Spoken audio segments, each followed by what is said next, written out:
नमस्कार और धनतेरस की शुभ अवसर पर आप सभी का स्वागत है। आज हम आपको लेकर चलते हैं एक ऐसी रोचक और रहस्यमय कथा की ओर जो केवल धन और वैभव के महत्व को ही नहीं बल्कि स्वास्थ्य और सुख समृद्धि की शक्ति को भी दर्शाती है। यह कथा हमें समुद्र मंथन के उस अद्भुत समय में लेकर जाती है जब देवताओं और असुरों के संघर्ष के बीच भगवान धन्वंतरी का अवतरण हुआ था। इस कथा के माध्यम से हम जानेंगे कैसे स्वास्थ्य और समृद्धि एक दूसरे के पूरक हैं और कैसे धनतेरस पर भगवान धन्वंतरी और माता लक्ष्मी की पूजा से जीवन में खुशहाली आती है। तो आइए हम शुरू करते हैं ये अनोखी कथा, जहाँ नारद मुनि, देवता इंद्र, भगवान विष्णु, असुरों के राजा बलि, देवी लक्ष्मी और धन के देवता धन्वंतरी के संवाद के माध्यम से इस पावन अवसर का महत्व उजागर करते हैं। नारद मुनि: हे इंद्र, देवताओं पर संकट छाया है, असुरों ने स्वर्ग पर अधिकार कर लिया है, अब उपाय क्या होगा? इंद्र: नारद मुनि, यह सही समय है कि हम भगवान विष्णु से सहायता मांगे, वे ही कोई मार्ग दिखा सकते हैं। इंद्र और नारद भगवान विष्णु के पास जाते हैं। इंद्र: हे नारायण, स्वर्ग पर असुरों ने कब्जा कर लिया है, अब हमें आपकी कृपा की आवश्यकता है। भगवान विष्णु: इंद्र, इसका उपाय समुद्र मंथन में है, हमें देवताओं और असुरों के साथ मिलकर मंथन करना होगा ताकि अमृत प्राप्त किया जा सके। असुर राजा बलि: हम असुर भी समुद्र मंथन में भाग लेंगे, लेकिन अमृत हम प्राप्त करेंगे। विष्णु: बलि, समुद्र मंथन देवता और असुरों के लिए समान होगा, जो अमृत पाएगा वो इसे उपयोग करेगा।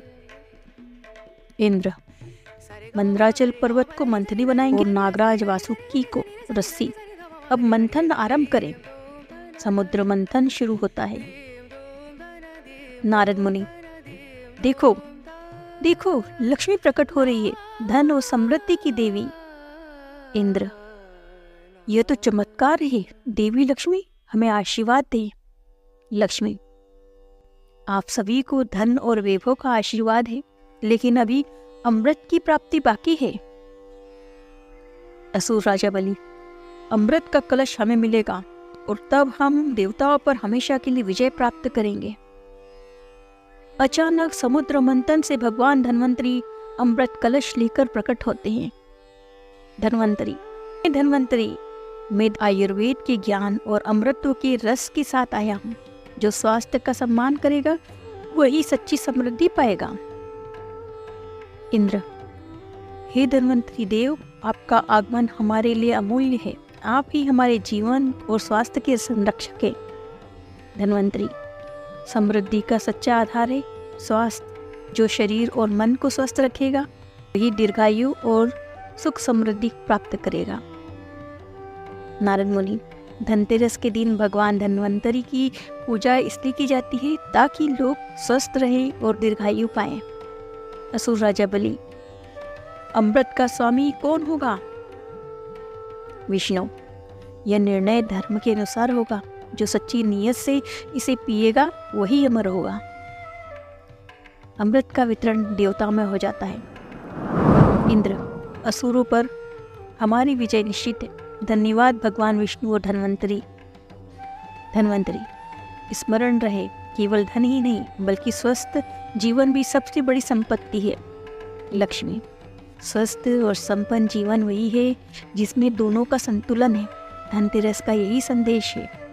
नारद मुनि: हे मानव, इस धनतेरस पर आप भी स्वास्थ्य और समृद्धि की कामना करें, भगवान धन्वंतरी की पूजा कर सच्ची संपत्ति पाएं। तो इसी के साथ हम धनतेरस की इस अनोखी कथा को समाप्त करते हैं। हम आशा करते हैं कि इस पर्व पर आप सभी स्वास्थ्य और समृद्धि की कामना करें। धन्यवाद।